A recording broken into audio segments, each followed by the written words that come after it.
The room was airless, not because of ventilation, but tension. The G20 summit's closed-door session had just shifted from cordial nods to glacial stares. On one side sat Prime Minister Benjamin Netanyahu, flanked by aides and Israeli security. On the other, in his unmistakable brown tunic, sat Ibrahim Traoré, calm, composed, unreadable. No one expected them to lock eyes, yet they did. Netanyahu broke the stillness with a voice sharper than diplomacy allowed. "This is war," he barked, slamming his fist on the table. The Israeli delegation stirred, murmurs rippling like a warning tremor. For a moment, Traoré didn't respond. He simply studied Netanyahu the way a general studies a collapsing front. His silence was louder than the outburst. Then, he leaned forward. "Then you picked the wrong one," he said, his voice low and lethal, like a blade unsheathed without a sound. Heads turned. Cameras stopped blinking. The French president blinked nervously. Kamala Harris, seated 2 chairs away, shifted in her seat. This wasn't just political theater anymore. It was something primal. Netanyahu tried to reassert control. "We've faced empires. You're just a phase." Traoré didn't even blink. "And yet, empires fall. Phases pass. But what I build stands beyond both." The room fell back into tensioned silence, except now, it wasn't clear who held the power. Outside, news crew sensed something was unfolding. They didn't know what yet. But the energy radiating through thick conference walls wasn't ordinary. It was the kind that reshapes narratives. Inside, Charles from the UK monarchy leaned toward his aide. "He's not what they expected, is he?" The aide whispered, "No, sir. He's not what anyone expected." Traoré, hands still clasped before him, finally turned to face the rest of the room. His eyes didn't demand attention, they commanded it. Without raising his voice, he'd taken control of the floor. And Netanyahu, who had arrived with the arrogance of authority, had just learned what it meant to face someone who didn't play the game, but rewrote the board. Shadows moved on every diplomat's face now. Questions buzzed beneath their polished smiles. Who really leads when the powerful begin to shout, and the calm simply answers? The conference reconvened after a brief recess, but no one truly recovered from the moment that had just fractured the air. Diplomats returned to the table, not with refreshed minds, but haunted eyes. Ibrahim Traoré hadn't just replied to Netanyahu. He'd upended the hierarchy. Netanyahu returned with a hardened jaw. His aides flanked him like a wall, whispering strategy. But strategy was for men who feared losing. Traoré wasn't strategizing. He was dismantling the game. A European delegate cautiously opened the floor. "Perhaps, we revisit the terms of international security presence in the Sahel?" The suggestion was meant to smooth the air, to shift the topic. Instead, it detonated. Traoré sat upright. "Security?" he asked, voice lined with disdain. "From whom?" "The ones who trained mercenaries, backed coups, and then sold us peace?" His words weren't rhetorical. They were shovels digging up buried truths. Netanyahu interjected, tone theatrical. "What would you have us do, Mr. Traoré? Stand by while regions spiral into chaos?" Traoré turned toward him, slow, deliberate. "You mean, spiral out of your control?" The tension broke into whispers and note-passing. A BBC reporter outside tweeted, "Sources say confrontation between Netanyahu and Traoré escalating. Room on edge." The tweet went viral within minutes. Traoré didn't blink under the pressure. He welcomed it. "You come offering control in the name of order," he said, "but your order looks a lot like submission. We've seen it before. And this time, we're not playing along." Netanyahu, still performing dominance, scoffed. "You speak of building, yet your nations are crumbling." Traoré smiled, finally. "And yours are corroding. Slowly. From within." The smile wasn't arrogance. It was the grin of a man who'd seen beyond the illusion. His words weren't crafted for applause. They were crafted to haunt. The Saudi delegate leaned in. "We need calm." Traoré answered without looking. "Calm is what kept us in chains." Silence. Again. Somewhere in the shadows of that room, the rules of engagement shifted. For decades, leaders like Netanyahu had shouted first and negotiated later. Traoré had reversed the script. His voice didn't rise. But his words did, like a tide swallowing every podium in its path. And now, the old guard felt it. They weren't debating a rebel. They were facing a new order. The following morning, headlines exploded across global media. Traoré stands tall against Netanyahu. A quiet revolution at G20. The confrontation had leapt beyond closed doors. Now, it was everywhere: screens, headlines, late-night talk shows. Inside the summit, Netanyahu arrived early, his face taut with the weight of overnight backlash.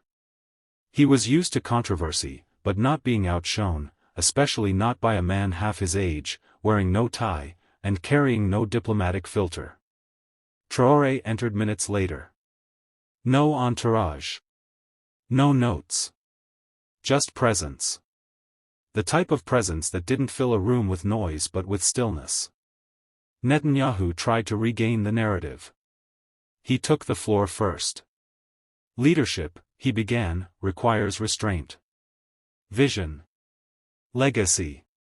Not just resistance for its own sake. Anyone can say no. But not everyone can build peace. It was a direct jab.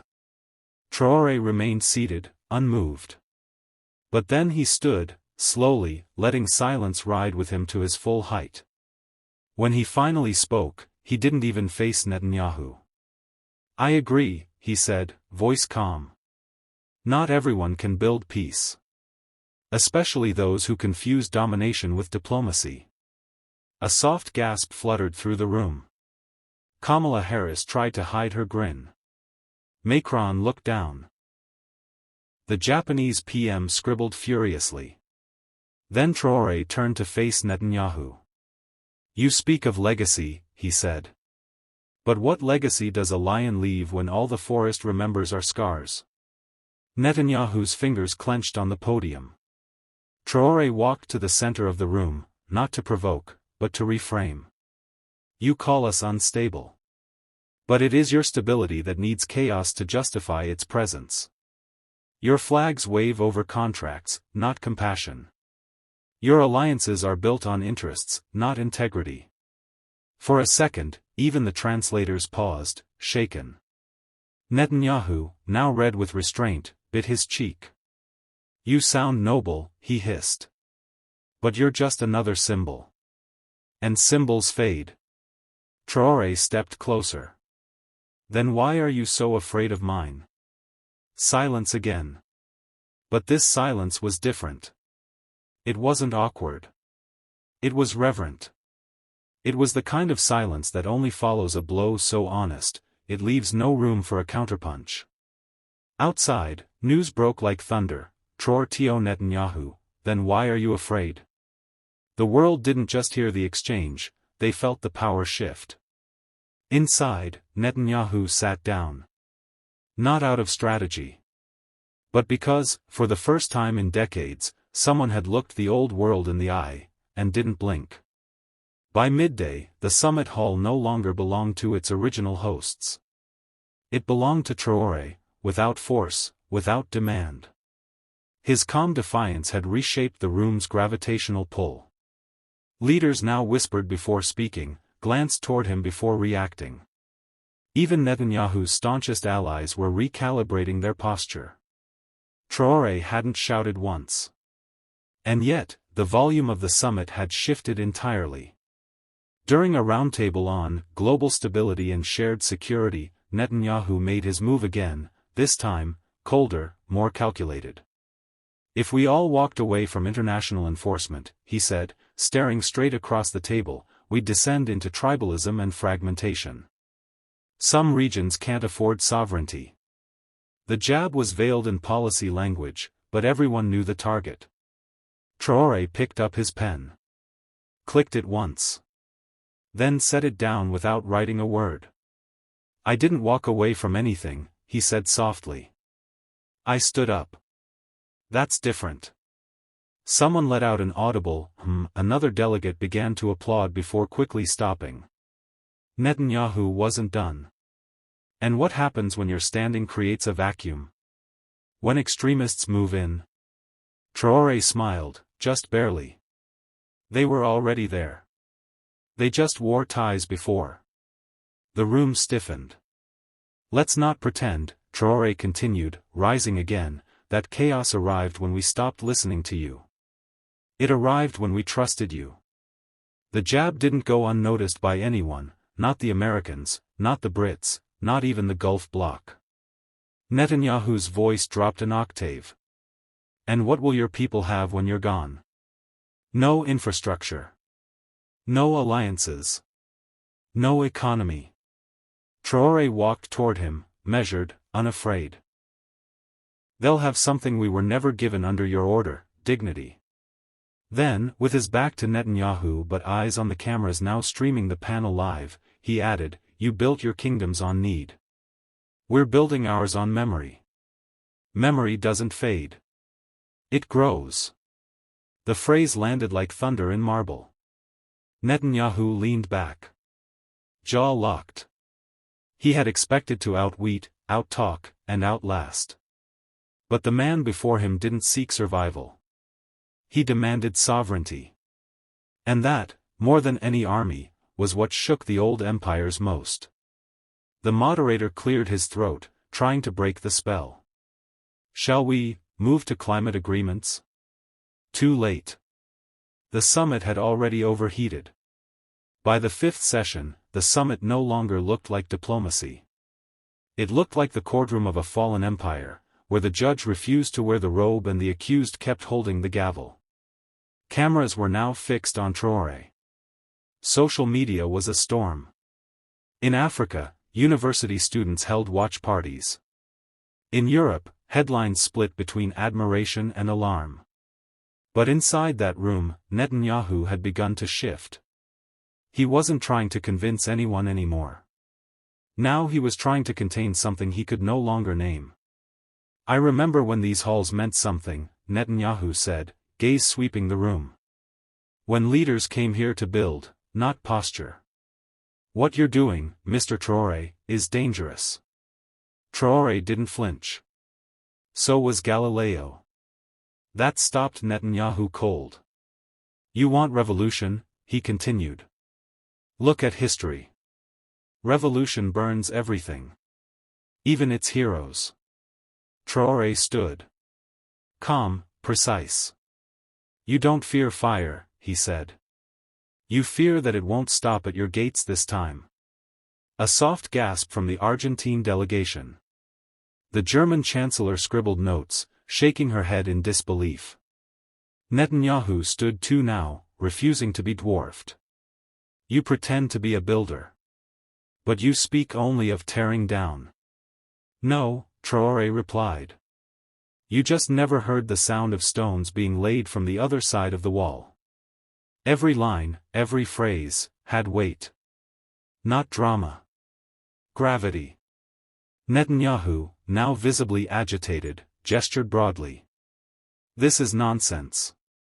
You offer no solutions. Only slogans. Traoré turned to the room. You want solutions? Leave. Let us breathe. Stop sending stability teams with contracts and guns. Stop educating our children to admire your systems, then mocking us for mimicking them. Then, almost as an afterthought, and stop thinking applause equals truth.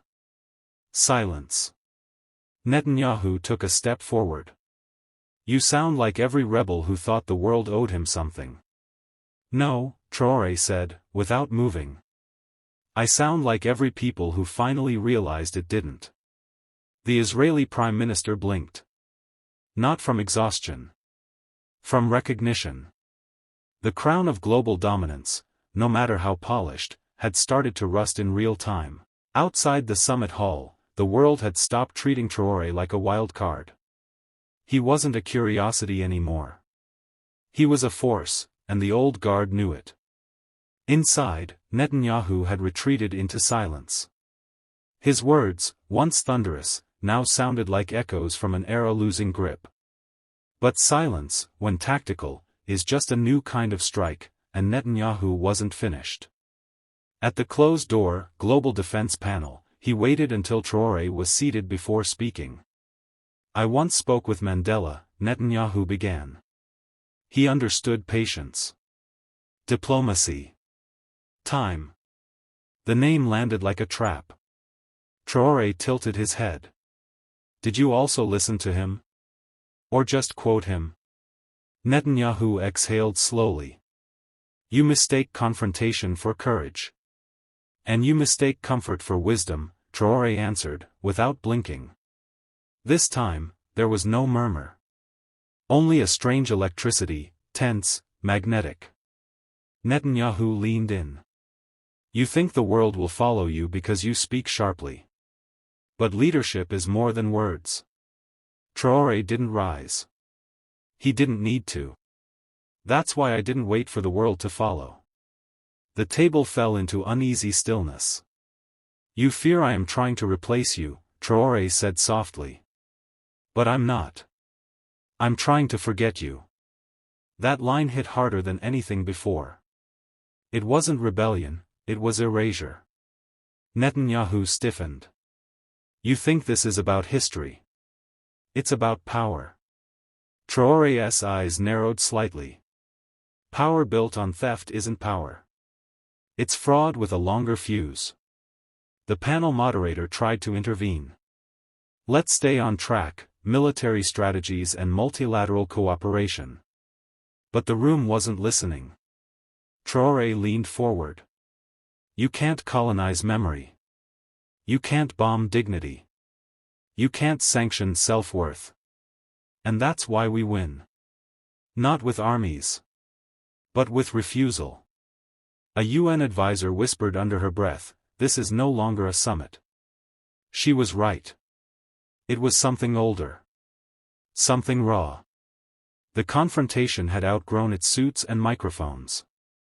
Now it felt like the reckoning of two worlds, one that ruled by legacy, and one that no longer cared to inherit it. The next morning, headlines around the globe lit up with one name, Traoré. Newsrooms from Johannesburg to Jakarta weren't just reporting the summit, they were quoting him, framing him as the man who didn't just challenge power but redefined its terms. Even dissenting pundits had to admit, something had shifted. Inside the summit, however, Netanyahu had one last card to play. At the emergency media session, he walked in early, unannounced. Microphones sprang to life.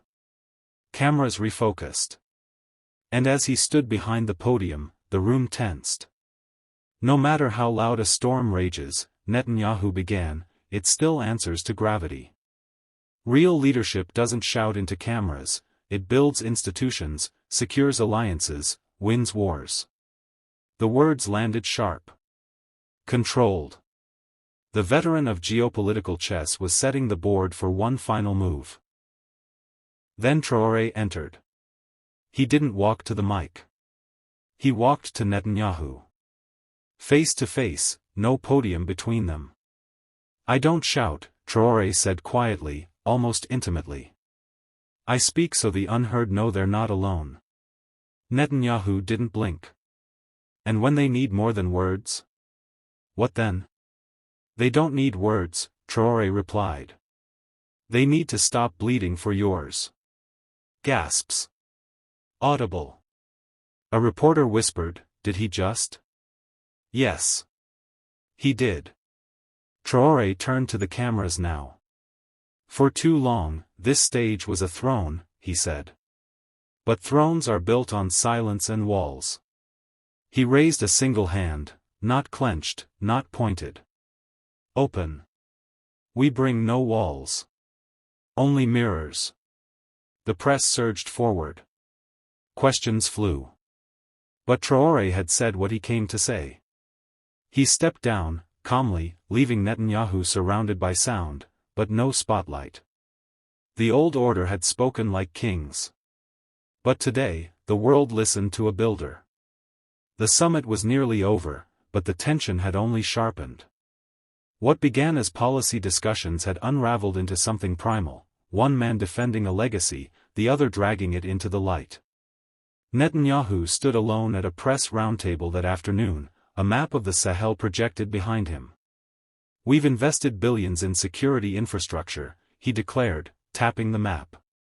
"What has Traoré built? What has he secured, besides chaos?" A reporter from Brazil raised her hand. "But hasn't chaos always followed change?" Netanyahu frowned. "No. Chaos follows amateurs." Across the compound, in a smaller media room with fewer lights but more eyes online, Traoré was speaking too. He didn't have charts. He didn't point at maps. He told a story. "When I was a child," Traoré began, "my grandfather told me, a man who loses his soil loses his soul. But a man who reclaims it? He reclaims everything." He looked at the small crowd. "That's not chaos. That's restoration." Meanwhile, Netanyahu's press aide whispered urgently in his ear, showing him a live thread. Traoré's words were trending. Again. Netanyahu adjusted his jacket. "You don't win respect through sentiment. You win it through strength." That same moment, Traoré, half a compound away, lifted his hand to silence the room. They mistake silence for surrender. They mistake rebuilding for rebellion. But I ask, why do they flinch when we finally speak for ourselves? Then, for the first time since the summit began, Traoré called Netanyahu by name. "Mr. Netanyahu says I bring chaos. But tell me, who divided the lands? Who armed the factions? Who wrote the contracts that left us empty and called it aid?" It wasn't rhetoric. It was indictment. A pause. Then. "We draw lines, yes. But not for war, for roots. And some thrones fear the soil because they've never stood on it." The screen cut back to Netanyahu's face. He wasn't smiling. He was calculating. And for the first time, even he seemed unsure of the answer. By the final day of the summit, the temperature wasn't measured in degrees, it was measured in stares, whispers, and the widening cracks in diplomacy's carefully staged theater. Netanyahu's convoy arrived early. Unusually early. Rumors swirled. Was he preparing a walkout? A final statement? A confrontation? Inside the marble hall, the UN Secretary-General pleaded for unity. "We are here," he said, "to mend what history frayed, not tear new wounds into the fabric of our time." But the fabric was already tearing. When Traoré entered, the energy shifted. He didn't speak. Not yet. He simply walked past every world leader without hesitation. Until he stood at the central podium, the one Netanyahu had once claimed as his own. A hush fell over the room. "I was told," Traoré began slowly, "that I'd bow to the crown of global order. That I'd play by its rules. That I'd be grateful for the crumbs and call it progress." He looked straight at Netanyahu. "But I do not bow. I build." Netanyahu stood now, breaking protocol, his voice cutting the room. "You build division. You insult centuries of cooperation." Traoré raised his voice, not loud, but unshakable. "No. I end the performance. Cooperation wasn't cooperation if it came with chains." The chamber stirred. "You crowned yourselves," Traoré said. "Called it civilization. But every time we rise, you call it rebellion. Every road we pave without you, you call it war." He stepped from the podium, but kept speaking. "I'm not here to destroy crowns. I'm here to remind them they don't sit above blood. And no man who fears equal footing should wear one." Gasps. One diplomat dropped his pen. And Netanyahu? He didn't shout. Didn't argue. He sat. And for the first time, the weight of his crown, metaphorical though it was, seemed too heavy to hold. The summit's closing ceremony was supposed to be symbolic. Handshakes. Flags. A carefully worded resolution no one would read but everyone would sign. Business as usual. But nothing about this summit had been usual. Netanyahu remained seated as world leaders filed in for the final photo. His advisors whispered furiously, suggesting damage control. Reframing. Reclaiming the optics. He didn't respond. Across the stage, Traoré stood tall, not isolated, but surrounded by quiet nods from unlikely corners. The delegate from Brazil gave him a discreet thumbs up. The South African minister crossed the room to shake his hand. Even the German representative paused just long enough to be noticed. The shift was subtle. But it was seismic. Reporters later called it the summit that split the room without raising a single flag. As the official statement was read aloud, filled with soft language and vague promises, Traoré listened, arms folded, expression calm. When asked if he would endorse the final communiqué, he simply replied, "I endorse change. Not cosmetics." It went viral in under an hour. Netanyahu finally rose as the cameras flashed, his face set like stone. He walked toward Traoré, offering a handshake, polite, firm, performative.